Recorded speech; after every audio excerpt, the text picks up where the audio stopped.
namoonni ijoollee kana akka wal fixan akka ofii isaaniitii hinaaw gochisuu kanneessaa irratti raawwatan dugda duubaan ajaja ta'anii tiiktookii kanarra ta'anii yeroo ergaa isaan dabarsan laayivii argee hin beeku because yeroo baay'een mata dureen ijoollee sammuun dhufuu kana na bira hin dhufu. I don't follow them. Algoritmiin narraa qaba galata rabbi. Garuu ammootu namoonni garee garagaraa keessa fuudhanii nama galchuudhaan akkasumas ammoo kallattiidhaan biyyoota garagaraa irraa namni bilbiluudhaan waan kana hin callisinaa. Wanti kun karaa hamatti deemaa jira. Ilmaan hiyyeessaa jidduu kanatti bilaashadhuma ta'aa jiranii. Ijoolleen hiyyeessaa mana isaaniitii bahanii borunaaf dabarti yookiin ammoo maatii kiyyaaf ni darba jedhanii galaana qaxxaamuranii nyaata qurxummii ta'uu yookiin ammoo balaalee doonii irraa hafanii biyya biroos qaxxaamuranii Saawud Arabiyaa erga keessa kahanii booda gandummaadhaan wal fixu jiranii.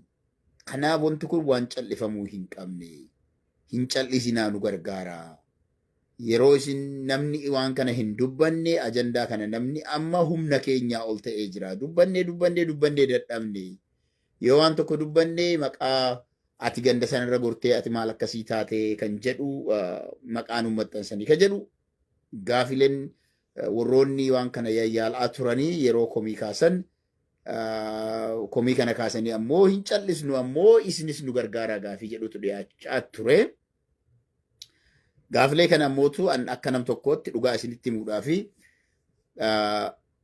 dhimma ijoollee Saawud Arabiyaa kana isaan hidhamaniif sagalee ta'uu, yeroo isaan Yemenitti rakkatan sagalee ta'uu, yoo dandeenye diinagdeedhaan bira dhaabbachuu, kanneen mana hidhaa keessa jiran keessatti yakkinoota isaan yeroo isaan peestaala uffatan peestaala isaanii wajjin uffachuu, yeroo isaan dararaman dararaa isaanii sanaa biyya nagaa keessa illee yoo jiraanne fiilingii sana godhannee mootummaa irratti dhiibbaa gaggeessuu jileen garagaraa hojjetamaa tureera. Haa ta'uti garuu yeroo tokko tokko wanti Saawudii keessatti gaggeeffamu kuni dhimma ijoollee Saawudii akka hin dubbanne si godha. Fakkeenyaaf gochoonni ijoolleen dhiiraa Saawudii keessa jiran nama hundaa miti. Namni muraasni dubartoota waliin haasawanii sana booda osoma waliin haasawan dubartiin yookaan jaalattee dogongoraan ta'uu danda'a. Yeroo isaan waan hin taane viidiyoo hin taane waraabanii itti kennan sana booda immoo viidiyoo kana qabatanii yookaan maallaqa fidii yookaan lubbuu kan keessi balleessa jedhanii yeroo isaan dararan ijoolleen Saawudii keessa jiran hundaa miti. Namni hanga ta'ee tokko yogguu dararu namoota akkanaatiif sagalee ta'uun akka hin barbaachifnes mul'ata. Namoota akkanaa kana wajjin obboleessa keetu yoo taate jechuudha. Wajjin dhaabbachuun akka ati namoonni eessa akka ta'e daangaa namooma akka cabsan namni obboleettii qabu, namni haadharraa bahe, namni intala qabu, namni dubartii mana isaa yookiin fira dubartii tokko qabu, dubartii takka alagaa irraallee yoo baate, diinuma irraallee yoo baate jechuudha. Dubartii diinaa yoo taateeyyuu safuu Oromoo keessatti, aadaa Oromoo keessatti dubartii irratti yakki hin dalagamu. Gara biraatiin ammoo waa'ee Saawudii kana yeroo dubbannu dararaa ijoolleen keenya biyya Saawudii kana irratti ga'uurraa kan ka'e yeroo mootummaa sana hin qeeqamu, mootummaa kana hin qeeqinaa, mootummaa kana mitii kan rakkoo qabu, mootummaa Itoophiyaati. Mootummaa Itoophiyaatti nu fudhachuu didee mana hidhaatti nu dararaa jira malee mootummaan Saawudii nu galchaa kan jedhuun osoo loojikii agarru dhugaa osoo agarru keessumattuu warroonni iqaamaa qabdan kana jala sararaa himaa isin dubbadhaa warri iqaamaa qabu warra iqaamaa hin qabne akka akkas hin jenne yeroo nu afoo dhaabbatantu ture. Kana hunduma laallee dhumarratti laalee an akka nam tokkootti dhimma ijoollee Saawudii kan irraa dubbachuun nutti hafuu qaba kan jedhuun jala sararee biraa deeme garuu osoo nutuu callisnu maqaa nu baduun hin hafne. Nan argaan yeroo ajandaa tokko hangamana an tuqe warri ajandaa gandi ajandaan sun tuqu ijoollee Suudii ijoollee santu namoota santu harka keessaa qabaa kan jedhan. Namaa miti ani harki kiyya dubbii kanarraa qulqulluudha. Dhimma Saawudii Arabiyaa kanaa miti nama wal dhabu lamaayyuu harka keessa naqadhu. Nama lamaa ka wal dhabu keessa harka naqadhu. Ani kan hojjedhu kan irratti xiyyeeffadhu sarbamuu mirga namooma haadha Oromoo abbaa Oromoo yookiin maatii Oromoo. Daset xiyyeeffannaan kiyya guddaan isa kana rakkoo Oromiyaa fi Oromoo irra biyya keessatti gahuu fi akka Oromootitti biyya alaatitti illee alagaadha yookaan diinni duraan gahu yookiin ammoo mootummaan biroon duraan gahu hin callisne. Garuu ammoo yeroo Oromoon lamaan isaan ofii isaaniitti wal nyaatan jidduu seenee Oromoo tokkoof tumsuun that is haram. Haram waan jedhamu san jechuudha. Kanaaf kana jala sarara naa hubadhaa. Anamma wanti viidiyoon garagaraa kanneen deemaa jiru yoo agartu garuu Oromoon dhaloota akkamii akka dhalaa jiru nu garsiisa. Oromoo irraa dhaloota akkamiitu bahee namoota sammuu Hitler qaban dhaloota sammuu gara jabinyi isaa miizaana irra kaahanii miizaana silaa ilmi namaa hojjateen madaalamuu hin dandeenyetu Oromoo keessaa ba'aa jira. Kun ammoo yoo falan arganne, kun ammoo yoo hin dhaabbanne, iddoo tokkotti dhaabbachuu baannaan gamni inni deemuudhaaf deemu kallattiin inni itti deemuudhaaf deemu dhalootni dhufu ammoo akkamitti akka wal ilaalu baay'ee hamaadha. Wanti Oromiyaa jennu baddee gandaanii miti maatiin ilmaan abbaa takkaa booda har'a gosa garagaraa gosa warra sanii jedhanii wal loluu dabramee ilmaan abbaa takkaa bifa kanaan wal nyaachuu isaaniitu na sodaachisan. Because gara jabina wal barsiisaa jirra waan ta'eef, hammeenya wal barsiisaa jirra waan ta'eef, summii wal keessa wal jidduutti naqaa jirra waan ta'eef. Kanaaf namni sammuu qabu tokko waan kana osoma cadhistu, osoma jalaa dheessitu, osoma ati dhokattee ani viidiyoon kun kan natti hin dhufne garuu namoonni maaf cadhistanii nutti hin cal'isinaa nu gargaara yoo jedhani namni tokko hanga tokko ofii isaatii hojjetee yoo dadhabe yoo nu gargaaraa jedhee gargaarsoo asi gaafate gargaarsa sana diklaayin gochuun ulfaataadha. Nama ulfaata dhugaa isinitti maal. Ani jaaladhee Arsii irraan dhalanne. Ilmi Walloo tokko jaalatee Walloo irraan dhalanne. Ilmi Harargee jaalatee Harargee irraan dhalanne. Kan Jimmaas kan Wallaggaas adii fi gurraachi illee maatii irraa dhalanne kana saba irraa dhalanne kana ofii keenyaaf filannee irraan dhalanne. Rabbitu irraan uume. Rabbiin ammoo waan si uume sababa isaa ijatu beeka. Saba sanarraa bifa saniin maal saniin akka inni si uume. Garuu ilmaan kuni anarra Arsii ofiin jedhu Walloo irraa osoo dhaladhe hoo. Kanarra Walloo ofiin jettu Arsii irraa osoo dhalattee jiraatte hoo. Yeroo gochoonni akka kanaa hamaan yeroo Amaarri Oromoota Walloo irratti gocha hamaa raawwatu waliin boonye. Har'a immoo yoo as garagalee Walloo Arsii irratti, Arsiin Walloo irratti, Arsiin Harargee irratti, Harargeen Arsii irratti gochoota hamaa fi fokkataa ilmi namaa wal irraan ga'uu hin dandeenye wal irratti yeroo raawwattan manguddoon carraa tokko si araarsee ammallee yeroo isin achitti deebitan maal jechuun danda'amaadha.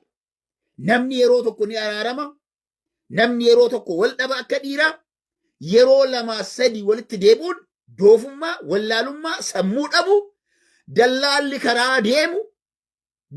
karaa deemu itti taphachuudha kan nama agarsiisu. Maaltu kana godha kan jedhu odeeffannoo qabatu, maaltu nyaachisa ijoollee kana? Maal wanti baqataan biyya namaa keessa akkamii wal nyaata? Baqataadha. Gaala tisita, re'ee tisita, oorruu qotta. Baadiyaan ilmi namaa silaa Oromiyaa keessattuu atuu jiraachuu hin barbaanne keessa namaa gadi taatee jiraatta. Biyya hin qabdu. Biyya ittiin siyaaman hin qabdu. Seenaa hin qabdu. Akkam yoo ta'u obboleessa kan kee kasii wajjin biyya ofiiti akkuma kan kee rakkatee biyya taatii ba'e ajjeeftee irratti sanuu viidiyoo laayivii fiddaniitiin waraabdanii kan jedhu kun hedduu nama dhukkubsa. Namni yoo dhokatee du'e dhossanii yoo nama ajjeesan namni agarre akkamitti akka namni sun du'e. Garuu akkaataa namni itti du'e hoorar fiilmii hojjettanii qaama gosa kamuyyuu ta'a. Hoorar fiilmii hojjettanii nama waraabdanii yeroo gadi dhiistan. Inni biroo ammoo warroonni Awurooppaa keessa teettanii Saawudii keessa teettanii warri iqaamaa qabdan. Dallaala taatanii Yemen keessa teettanii warri iqaamaa qabdan. Dallaala taatanii ijoollee kana yeroo wal nyaachiftan walitti buustan.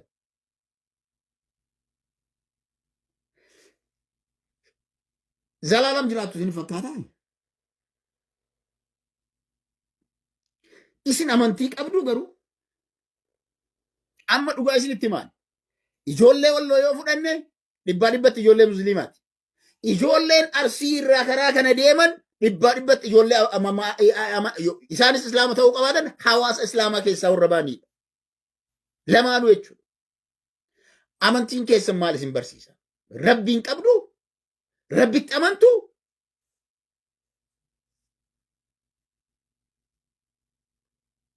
Namni yoo maal ta'u nama tokko ajjeesee nama tokko lubbuu namaa baasee gammada. Namni yoo maal ta'u nama yeroo ajjeesu viidiyoo laayivii waraabaa nama ajjeesa. Gootummaa maalii garsiisuuf leenca ajjeefte seeta ilma namaa akka keetii ajjeeste. Gootummaan dura abbootiin keenya yookiin akaakayyoonni keenya bosona deemanii leenca ajjeesanii galanii dhiirummaa ofii of faarsu. Har'a garuu ilmaan Oromoodhaa ofii isaatiin falleeyyuu ajjeesaniiti. Gosti tokko gosa tokko ajjeeseeti. Gootummaa, jabummaa, laayivii dhaabbatee uffaarsa. Kana bira darbee ammoo Oromoon yogguu amma wanti dhaga'u viidiyoon yogguu dhufu viidiyoo waraabame viidiyoon nama kuma hedduun taa'amee yeroo namni ajjeesu nama ajjeesu. Oromoon Oromoo ajjeesu. Riippoorti gochuu diddanii cadhistanii teettanii yogguu laaltan. Warri teettanis riippoorti gochuu dadhabdanii baba xiqqaate tiiktookii irratti jechuudha. Warri laaltanillee rabbiin isin hin dhiisu beekaa. Guyyaa tokko itti gaafatamuun kenna nafu. Hanga feete salaati. Hanga feete kudhan Saudi Arabiyaatti deddeebi. Hanga nama waliin dhahuun kenna dhaabbannetti. Guyyaa tokko yoo dhugamatti amantii qabaattan, dhugamatti nama gadi jettanii salaattanii kaatan yoo taate, guyyaa tokko rabbiin fuuldura dhaabbachuun keessanii nafu lubbuu namaa balleessitan kan hundaaf. Nama dhiisaa namni homaa isin hin godhu. Durriyyee walloo irraa baatee Saawudii keessa taa'u warri walloo qabee umaa gochuu hin danda'u biyya keessa hin jirtu waan taateef. Durriyyee Arsii irraa baateetiin dachii sana keessa jirtu kan nama gosa biraa qooddeetiin mitu Arsiin qabee umaa gochuu hin danda'u. Durriyyee Harargee keessaa bahee Suudii keessa taa'ee ummata saamu Harargeen wanti godhuu danda'u hin jiru. Achi hin jiru ka osoo biyya Harargee keessa jiraatee jalqaba Harargeen hin dhiisu. Osoo walloo keessa taatee walloo keessatti ilma Arsii tokkorra yakka raawwatee walloo jalqaban dhiisu. Osoo Arsii keessatti ilmi Arsii lafa Arsii keessatti ilma godina biroo yookiin gosa biroo irratti waan akkanaa raawwatee dhiisu. Mee Arsii keessatti nama gosa Oromoo kan biroo ati Oromoo achiitii baate jedhanii kan miidhaman agartanii beektu seenaa keessan keessa dhageettanii beektu. Dhageettanii beektu mee nama Arsii keessa jiraatu Tigreen jiraatu. Amaarri jiraata, Sidaamni jiraata, sabnummaa Guraagee fi Silxee hin jiraatti. Oromoon gosti Oromoo lafa Arsii keessa hin jiraanne hin jiru. Garuu biyya san keessatti Arsii ati gosa kanarraa dhufte jedhee nama miidhuu agartanii beektu.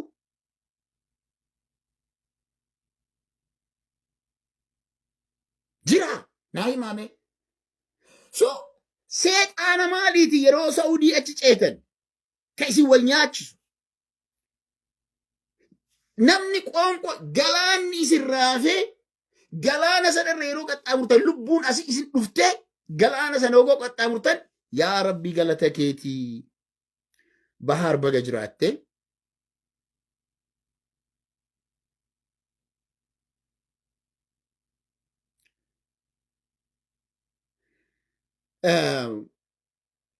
Namni laal yaa Rabbii galata keetii yeroo Yemanii lafa Yemanii jettu kudhan sagaddee because namatu sibiraa du'ee bishaan irra galaana hoboloo irraa darbamee bishaan keessa nyaattifama. Achi irraa baatee achi kudhan sagaddee yaa Rabbi galata keeti jettee samii osoo dhaqqabdee Rabbii dhagartu taatee ol utaaltee dhungattee achi baatee ammootu nama biraa nyaachuun maaliif? Achi baatee ammootu Oromoo wal nyaachuuf maaliif? Ijuma badduudhaanuu wallaaluun silaasirraa eegama. Ijuma badduudhaanuu.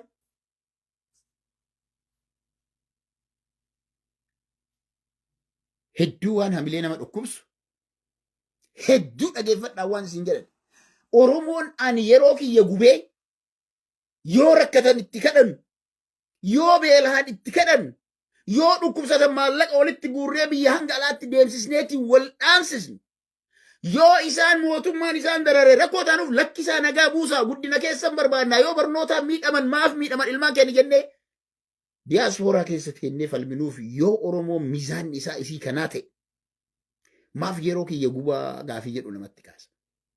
Maaf yeroo koo balleessa. Maaf qabsaa'onni Oromoo akkanaa tanaaf wareegama qaalii lubbuu isaanii kennanii bosona seenan yoo saroota akkanaa kanaaf kan taatu taate maaf wareegama kafaluun barbaachisa? Maali wanti biyya Arabaa guyyaadhattu gabrummaadhaaf dhatte.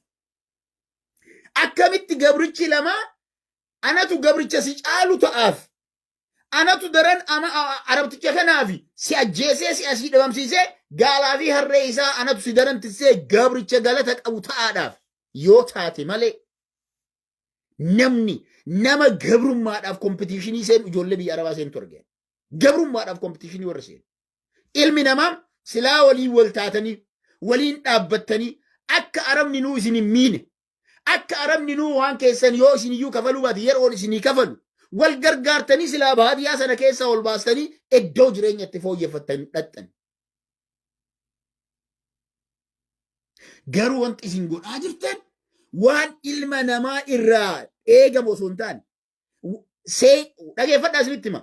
Seexannummaan amma isin baantan shayxaana jinnii shayxaana jedha wama feetan itti baasa. Shayxaana summii waan akka summii akka keessanii kana hin dalagu. Kanaaf isin shayxanoota oliiti dajjaalota isin. Dajjaalota.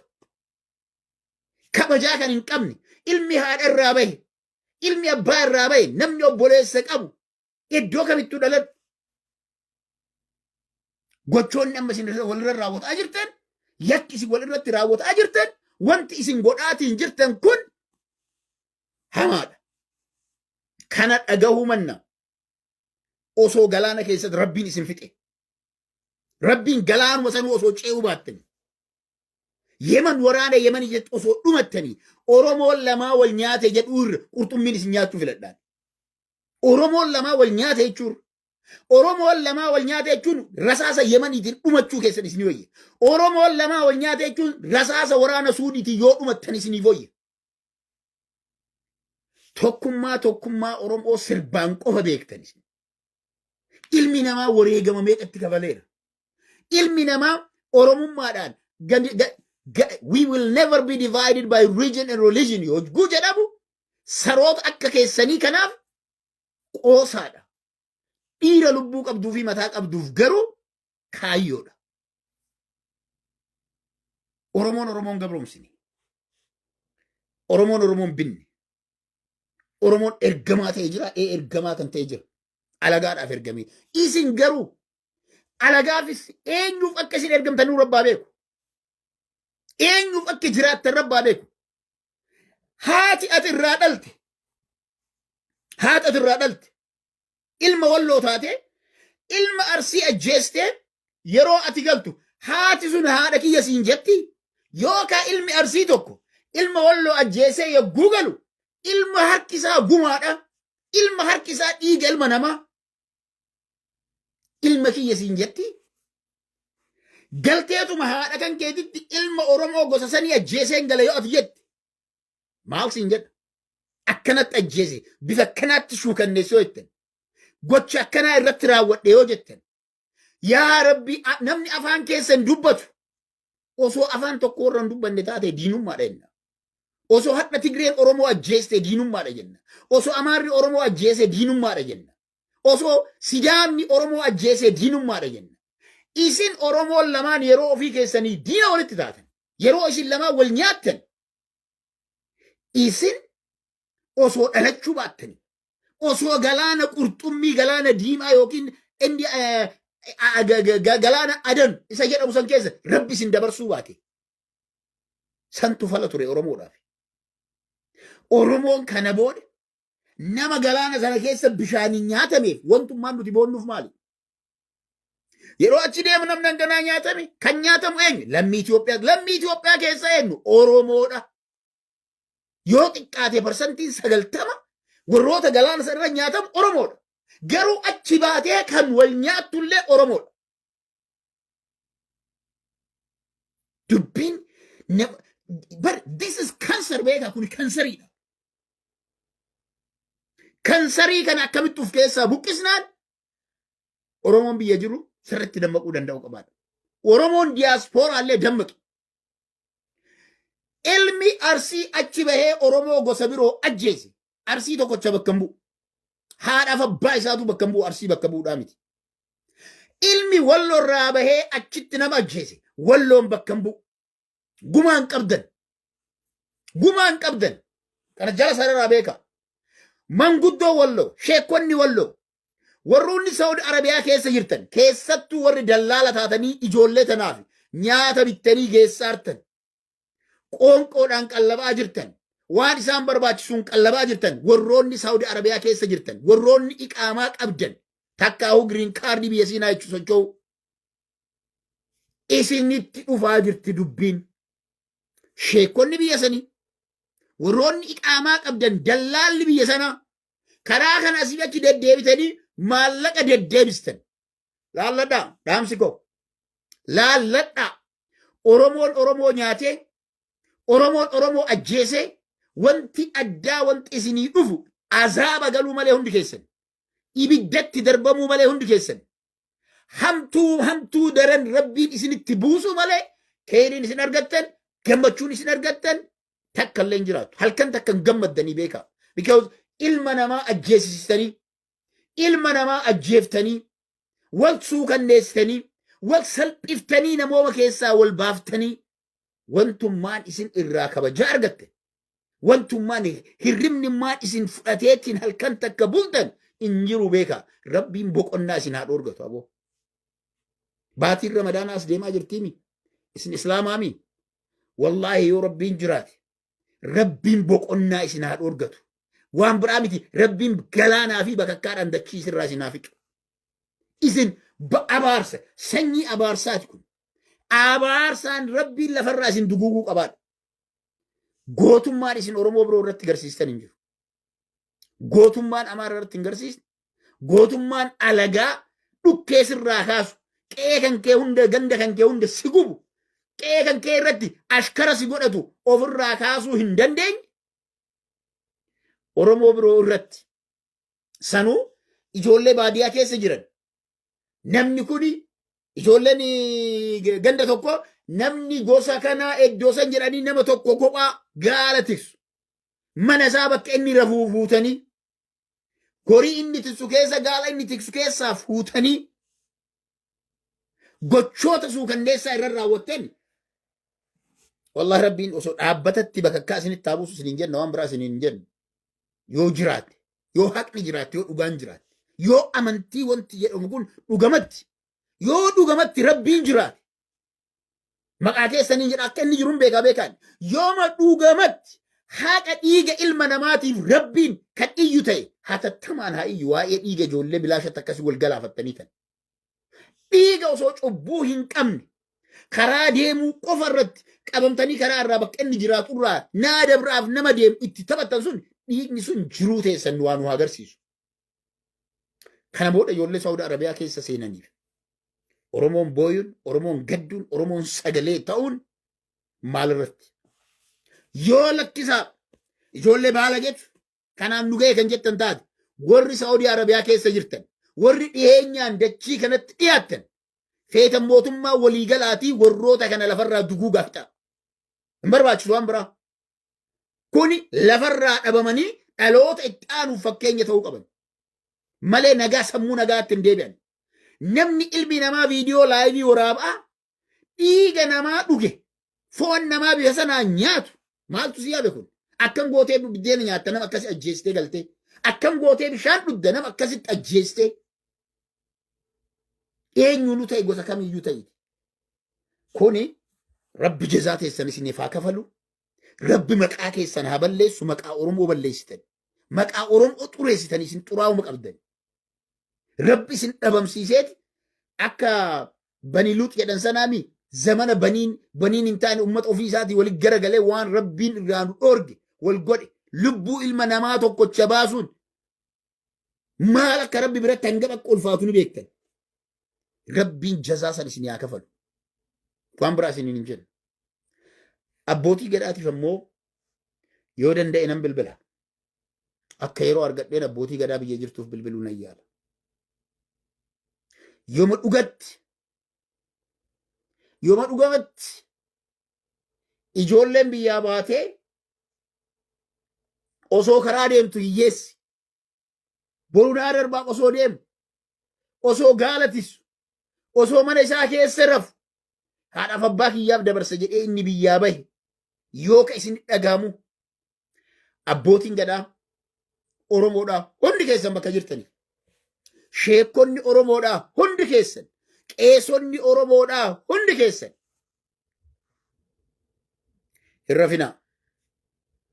hin rafinaa ka'a hin rafinaa ka'a Harargee baasaa Walloon baasaa Arsii baasaa Wallaggaan baasaa Jimmaan baasaa dubbii kana hatattamaan qabbaneessaa murtii irra deebii hin qabne dallaala biyya irraa ijoollee tana guuru ganda hundatti qabaa hidhatti guuraa ganda hundatti qabaa hidhatti guuraa gumaan kun harka isaanii jira maaf kana jedha laalaa hubadhaa dallaalli daa'ima Itoophiyaa irraa fuudhee hanga Liibiyaa natsaa geessee Liibiyaa erga geettee booda asiif achi jechuu guyyaan dandeenye qabdii qabatee $15,000 $20,000 waan barbaade kan itti gaafatu sababa ummanni Itoophiyaa laala dhageeffadhaa kan sababa mootummaan Itoophiyaa dallaalota kana qabuu osoo danda'u maallaqni baankii Itoophiyaa keessatti osoo galu sababa ummanni kun dhugaa baasuu didee dhugaa irra taa'ee yoo dhugaa tana asii dubbanne mucaa kana nurraa ajjeesan jedhee dallaalota ganda keessaa ijoollee guuran osoo beekan waan cal'isaniif rakkoon kun hundi nurra gahaa jira. Abbootiin gadaa silaa wal dhufuun keessanii nafu. Dhimma kanaa ol abbootiin gadaa dhimmi isin qabaattan jiraachuullee hin qabu. Abbootiin amantiidhaa dhimmuma kanaa ol dhimmi isin qabdan hin jiraatu. Hajjiillee dhiisaa yoo barbaaddan. Osoo rakkoo kana niikin hajjiin deeminaa. Osoo rakkoon kun niikin ramadaanni kun hin seenin. Rakkoon kun osoo niikame. Omattakka osoo rakkoo kana agartan maaltu nagee jettanii dhimmi kun dhimma kiyyaa miti jettanii cina darbitanii yoo biraa deemtan. Rabbi wal himanna. Rabbitti wal himanna silaa namni hin jiru. Silaa manni murtii itti wal himatan hin jiru. Silaa bakkeen itti wal geessinee watti wal yakkisiisnee wal irraa fuunu hin jiru. Abbootiin amantii Walloo abbootiin amantii lafa sikkoo mandoo keessaa baatan Harargee keessaa baatan Jimma keessaa baatan godinoota Tuulamaa keessaa baatan abbootiin gadaa Oromoodhaa kan sikkoo mandoo kan Karrayyuu kan Harargee kan Tuulamaa Walloos yoo jiraate kan Wallaggaa Jimmallee yoo jiraate Iluullee yoo jiraate because neetworkii abbootii gadaa kana kan ammaa kana wanti irraa beeku hin jiru waan ta'eef adara ajandammaan kanaa ol isin ulfaatu jiraachuu hin qabu. Dubbimmaan kanaa ol isin hiiktan jiraachuus hin qabu. Ilmi namaa ilma namaatii miti sirna gadaa Oromoo keessatti baala mukaallee akkaataa itti muran qaba jara keenya. Adurreenis yoo harka namaatti duute akkaataa gumaa ishii itti baasan qaba. Har'a gumaa baasaa jedhaa hin jirru nuti. Lubbuun nama biroo akkam baane nurraa dhaabsisa. Wareegamni biroo ilma hiyyeessaa akkam baane dhaabsisa. Yaa ilmaan Oromoo biyya keessa jirtan, yaa dargaggoo biyya keessa jirtu, yaa qeerroo biyya keessa jirtu, biyya kan kee irraa hin bahin. Qee abbaa kan keetitti beela hiidui. Dachii tana gadi qoti. Bishaan dachii keessaa baasi. Gwaaroo tantee keessatti kuduraa fi muduraa dhaabiitii jiraadhu. Hiyyummaan ati baantu yoo qee kan kee keessatti hojjette sirraa baati. Biyya namaa deemte haadhaaf abbaa kan keellee umrii isaanii guutuu ijimimmaanii umrii isaanii guutuu maraataan godhina. Qee keessan hin bahina. Dhageeffadhaa.